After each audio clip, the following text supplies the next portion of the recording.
Hello बच्चों, कैसे हैं आप सभी। आशा करता हूँ आप बहुत अच्छे होंगे। तो बच्चों, यूपी पुलिस कांस्टेबल री एग्ज़ाम में 23 और 25 वाले बच्चों को जो नॉर्मलाइजेशन मिला है उसके ऊपर बात करने वाला हूँ। यहाँ पे आपको एक प्रूफ भी दिखाऊंगा कि किस तरीके से एक बच्चे ने मुझे बताया है कि सर मुझे 31 तारीख की द्वितीय पाली में मेरा एग्ज़ाम था और मुझे कुछ भी वहाँ पर नहीं मिला है। बहुत सारे बच्चों से मेरी बात हुई है, बहुत सारे कमेंट हैं, तो इसमें आपको सारी चीज़ें बताऊँगा। एक चीज़ और यहाँ पर बताऊँगा मैं। देखिए, 23 तारीख की जो फर्स्ट शिफ्ट थी उसमें ज़्यादातर बच्चों का जो है स्कोर बहुत ही अच्छा आया है और लगभग मान के चल सकते हैं इसे, ये लगभग में है कि 75,000 बच्चे ऐसे हैं जो 23 तारीख की शिफ्ट में से लिए गए हैं, यानी 23 तारीख की फर्स्ट या सेकंड शिफ्ट में से जो लिए गए हैं। तो लगभग 1,75,000 बच्चे यहाँ पे लिए गए हैं, 74,000 के लगभग। तो लगभग इतने बच्चे एक ही शिफ्ट में से उठाए गए हैं। जहाँ तक मैंने डाटा मुझे पता है कि 75,000 बच्चों का डाटा यहाँ पे 23 तारीख और 23 तारीख की फर्स्ट और सेकंड शिफ्ट में इतने बच्चे जो है यहाँ पे सिलेक्ट हुए हैं, क्योंकि जिसका भी एग्ज़ाम 23 तारीख में था वही बच्चा सिलेक्ट हुआ है। वही बच्चे के चाहे उसके 181 नंबर भी थे, 181 नंबर थे, लेकिन उसके बाद भी उसका सिलेक्शन हुआ है। तो ये एक नॉर्मलाइजेशन का जो इफ़ेक्ट पड़ा है उसके ऊपर यहाँ पे बात करने वाला हूँ मैं। तो चलिए यहाँ पे शुरू करता हूँ। देखिए, यहाँ पे इस बच्चे का मुझे मैसेज आया था। यहाँ इस बच्चे ने बताया मुझे, भाई मेरे 31 की द्वितीय पाली में फाइनल आंसर की के अनुसार समीकरण के हिसाब से 198.25 बन रहे थे। मार्क्स जो थे इनके 198.25 थे। ओबीसी कट ऑफ की बात कर रहा हूँ, ये ओबीसी में थे बच्चे। और मेरिट कितनी गई थी? 198.99 पे मेरिट है। तो यानी ये बच्चा बाहर हो गया, यानी इस बच्चे को बिल्कुल भी नॉर्मलाइजेशन नहीं दिया गया। ये क्लियर हो चुका है कि 31 तारीख की जो द्वितीय पाली उसमें एक भी नंबर का नॉर्मलाइजेशन नहीं मिला है। हो सकता है इसमें से कुछ अंक काट लिए गए हों, जो जैसे मैंने बताया था, कुछ बच्चों ने मुझे बताया था कि सर इसमें से -3 कर दिया है, तो ऐसा भी हो सकता है। लेकिन यहाँ पे ये पक्का है कि नॉर्मलाइजेशन मार्क बिल्कुल नहीं मिले हैं। 31 तारीख की द्वितीय शिफ्ट थी, उसको नॉर्मलाइजेशन मार्क्स बिल्कुल भी नहीं दिए गए हैं। ये क्लियर हो गया है, क्योंकि इस बच्चे का मैंने चेक भी किया है, तो इसका इतने ही थे आंसर की के हिसाब से भी मैंने इसका चेक किया था।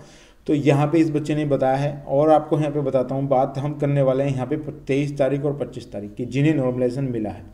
तो 23 तारीख की फर्स्ट शिफ्ट की अगर मैं बात करता हूँ तो लगभग मान के चल सकते हैं यहाँ पे 17 नंबर। हालांकि बहुत सारे बच्चों ने मुझे बताया सर 20 नंबर भी मिले हैं, तो मान सकते हैं, क्योंकि एक बच्चे का 181 नंबर थे और उनका सिलेक्शन हो चुका है उन पे। लगभग ये मान सकते हो 18 नंबर इस बच्चे को मिले थे यहाँ पे, तो 18 नंबर भी मान के चलते हैं। तो 17 और 18 या 20 नंबर आप मान के चल सकते हैं। 23 की फर्स्ट शिफ्ट को जो नॉमिनेशन मिला है वो 17 और 18 नंबर या 20 नंबर का दिया गया है। यहाँ से ये क्लियर हो पा रहा है, क्योंकि बहुत सारे बच्चों का इसमें नंबर आ रहा है। 181 वाले का आपको भी बहुत सारी चीजें पता होंगी, आपके इर्द गिर्द ऐसे बहुत सारे बच्चे होंगे जिनका नंबर ऐसे आया होगा।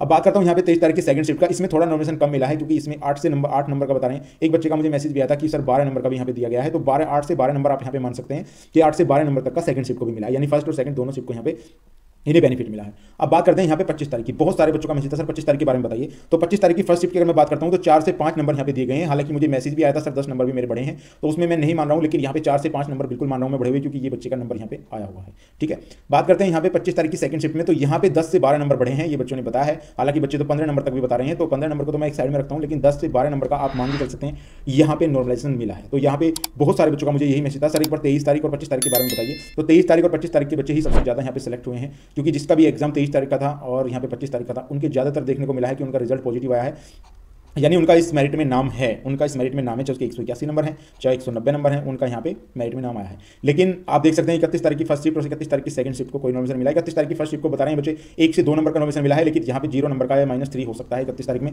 तो ये चीज़ें यहाँ पे बताई गई हैं बच्चों की तरफ से। और यहाँ पे एक चीज़ और मैं आपको बता दूँ कि 25 तारीख की जो सेकंड शिफ्ट है उनके बच्चों के मुझे बहुत ज़्यादा कमेंट हैं, क्योंकि उनमें ज़्यादातर बच्चे सेलेक्ट हुए हैं, ज़्यादातर बच्चों का यहाँ पे नंबर आ रहा है। लेकिन 31 तारीख के बच्चों का बहुत ज़्यादा कमेंट है, उसमें से बहुत ही माइनर बच्चे यहाँ पे सेलेक्ट हुए हैं। मान के चल सकते हो आप, अगर 90% रिजल्ट आप मानते हैं किसी भी चीज़ में, तो 10% बच्चे इसमें से सेलेक्ट हुए हैं, 10% इसमें हुए हैं। और 90% इन जो आसान शिफ्ट थी और उनको नॉर्मलाइजेशन भी इतना दे दिया, उसमें से पूछा गया है। क्योंकि बच्चों का मानना था कि 23 तारीख में और 25 तारीख में जो है आसान शिफ्ट आई थी, सेकंड शिफ्ट जो भी आसान शिफ्ट थी उसी में ज़्यादा नॉर्मलाइजेशन यहाँ पे दे दिया गया है।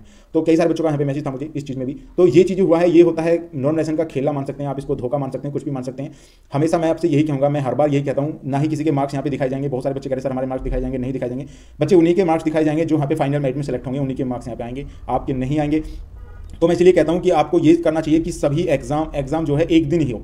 एक दिन ही एग्जाम हो तभी इससे बचा जा सकता है, वरना भैया ये तो प्रॉब्लम चलती रहेगी, क्योंकि बहुत सारे बच्चे ऐसे हैं जिनका फ्यूचर दांव पे लगा हुआ था, फाइनल स्टेज थी, उनकी उम्र खत्म हो गई थी, बहुत सारे बच्चे ऐसे हैं, लेकिन इस नॉर्मलाइजेशन प्रक्रिया ने उनको ध्वस्त कर दिया है। और पॉजिटिव ये पहले वाले जो है स्टार्टिंग पॉइंट यहाँ पे स्टार्ट हो गया है।